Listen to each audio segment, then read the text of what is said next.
Mae'r enw Bro Ddyfi yn dod o enw'r afon wrth gwrs. Mae'r afon yn llifo reit drwy'r ardal fendigedig yma. Mae gennon ni acen, y ffordd o siarad, unigryw dwi'n meddwl. Da ni'n wahanol iawn, mae'r de a'r gogledd yn wahanol i'w gilydd, a da ni yn y canol fan hyn yn wahanol i bawb ohonyn nhw. Newid yr A, dwi'n meddwl, neu hwnna di'r peth sy'n neud ni'n wahanol. Lle deud A, bod ni'n deud E. Ddim ym mhob man, ond da ni'n deud de a ceth a rhyw bethau fel la. Ac mae yna lot o bobl yn cael hwyl am yn pennau ni, dwi'n meddwl, ond mae yna lawer iawn o bobl yn dotio at yr acen hefyd.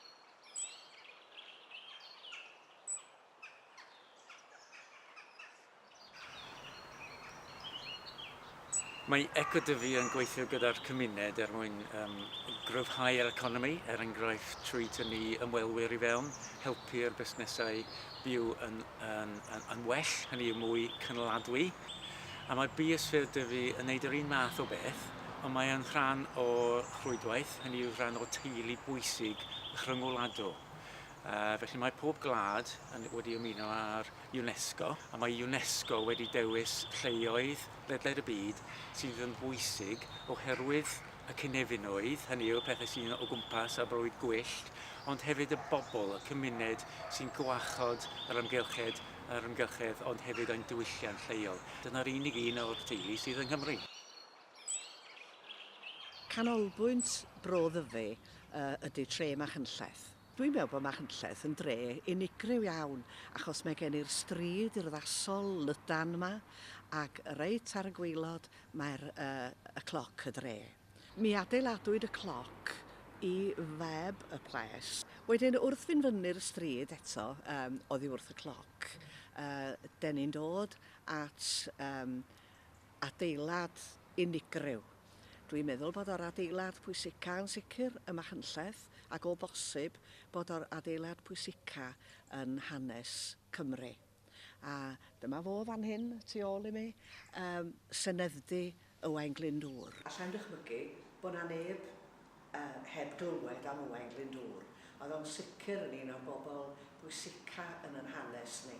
A mae breuddwydion Owain Glyndŵr yn dal yn fyw. Oedd eisiau'r gorau i Gymru, a fel ni gobeithio den ni'n heddiw. Mi agorwyd yr adeilad yma fel Senedd Owain Glyndŵr, Senedd gyntaf Cymru ym 1414, a den ni'n ymhyfrydu yn y lle yma.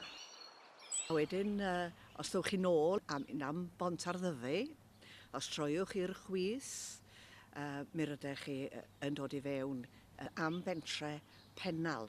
Dwi'n meddwl falle mae'r peth mwyaf adnabyddus am Pennal ydy llythyr Pennal.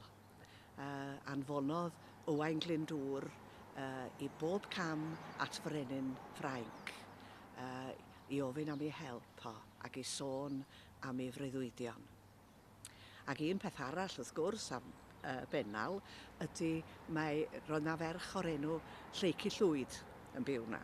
A wedyn, da ni'n licio meddwl bod y gair Lleicu Llwyd wedi dod o Bennal. Lleicu Llwyd, rwy ti weld y byd i mi. Lleicu Llwyd, rwy ti'n angen. Yn ôl at Bontarddyddi wedyn, yn i'r dde, a dyn ni'n dod i bentrefi Panperthog, Ceinws, ac wrth gwrs rhwng y ddau yna, mae yna le pwysig iawn, ganolfan dechnoleg Amgen. Un o atsyniadau mwy ar ardal, dwi'n siŵr. Wedyn fyny'r ffordd wedyn am Gorys, a wedyn Aberllefenni, o fewn yr ardal. Wrth gwrs mae'r ardaloedd yna wan wedi newid yn fawr, achos diwydiant llechi oedd yn arfer bod yna. Roedd o'n ddiwydiant mawr ar y pryd, ac oedd yna reilffordd fach yn dod lawr o Gorys, bob cam i Machynlleth, a i Aberdyfi, i'r Porthladd, i gludo'r llechi dros y môr i bedwar ban byd. Os awn ni fyny'r stryd wan o'r Senedddu, a thro i'r dde a mynd i fyny am bentre'r Bont Faen neu Fforge, ac Wrth fynd heibio o fanna, mae yna ffordd yn troi yn fannu hefyd.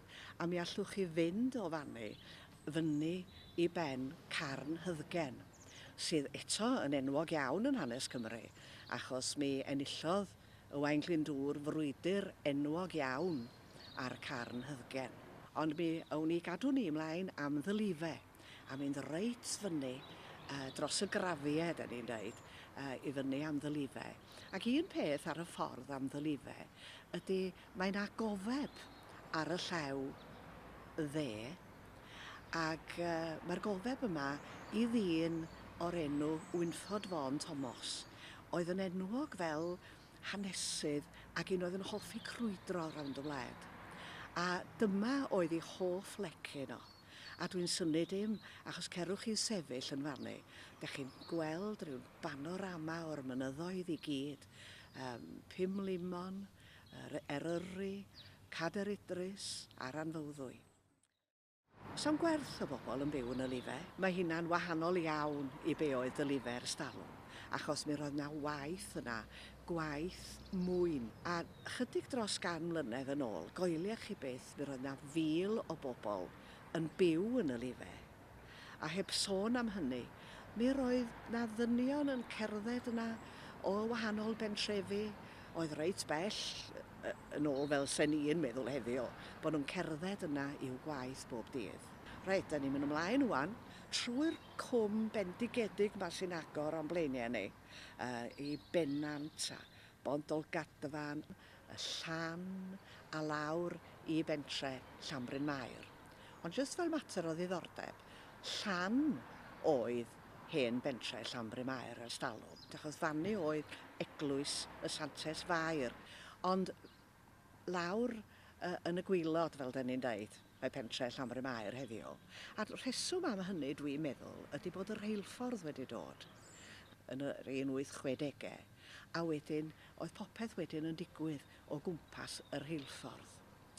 Tan ni'n mynd chydig bach yn bellach, fydden ni'n mynd allan o'r plwy a fydden ni'n dod i Garno. A mae'n asgol wrth gwrs yng Ngharno, ac un peth pwysig iawn oedd yn arfer bod yng Ngharno oedd ffatri Laura Ashley. Mae pawb wedi clywed am bethau Laura Ashley sy'n dal i gael ei gwerthu ledled y byd. Wedyn mi ddown ni lawr nôl wan i Dolfech. Ac yn fannu, mae yna dŷ o'r enw Dolydan. Ac yn fannu oedd na ddyn o'r enw Mynyddog wedi cael ei eni. A mae rhai yn dweud mai fo oedd yn gyfrifol am eiriau Sosban Fech hefyd, ond di pawb ddim yn cytuno ar hynna. Ddown ni lawr rwan ar hyd y ffordd i Lan Twymyn, sef Cemaeth Road hefyd mae rhai ni alw fo, a dyma ni yn ôl go iawn rwan ym Mro Ddyfi. Pan adeiladwyd yr ysgol yng Nglan Twymyn, mi gaiwyd 4 ysgol fech yn yr ardal, sef Comins Coch, Cemais, Llanwryn a Darywen. Ac fe agorwyd un ysgol ardal yn ôl yn y 70au'r ganrif ddwytha. A pan godwyd yr ysgol, mi godwyd canolfan hefyd. A mae'r ganolfan yna, wel, mae wedi bod yn lle prysur dros ben ac yn dal i fod. Be sy'n dda ydy mae'r rhan fwyaf o bethau yn cael eu cynnal trwy gyfrwng o bron, bopeth cael ei cynnal trwy gyfrwng y Gymraeg. Mae yna ddau beth ofnadwy o bwysig am Dinas Mawddwy, sef y Gwylliaid Cochion. Os na ydych chi wedi clywed stori'r Gwylliaid Cochion, chymod, mae eisiau chi chlywed i heddiw. Mae lot o storïen ofnadwy a diddorol iawn. Ond peth arall am yr ardal yna ydy bod yn ganolfan y plygeiniau. Gwasanaeth arbennig ydy plygen, oedd yn arfer cael ei gynnal yn gynnar yn y bore ar ganiad y ceiliog, achos ystyr y gair plygain neu yn blygeiniol ydy'n gynnar yn y bore, ond erbyn hyn da ni'n cynnal nhw fin nos. A mae'r traddodiad yn hen, ddim jyst ym Mro Ddyfi, ond trwy Sir Drefaldwyn. I sôn am Fallwyd, mi roedd yna reithor enwog iawn y Mallwyd o'r enw John Davies. Maen nhw'n dweud bod wedi bod yn helpu yr Ysgol William Morgan efo cyfieithu'r Beibl, a mae yna hen bont y Mallwyd, ac enw'r bont yma ydy Pont John Davies fallwyd. Mae harddwch yr ardal, dwi'n meddwl, yn rhan fawr o'i hapelu. Pan ddech chi'n dilyn yr afon Ddyfi lawr trwy'r ardal i gyd, hawdd iawn i deall pan bod Gwilym Art Tilsley wedi sgwennu'r cywydd. Y fro deg hyfryd yw hi, a heddwch yn nawdd iddi. O ddialedd a helynt i'r wenfro hon a farhynt.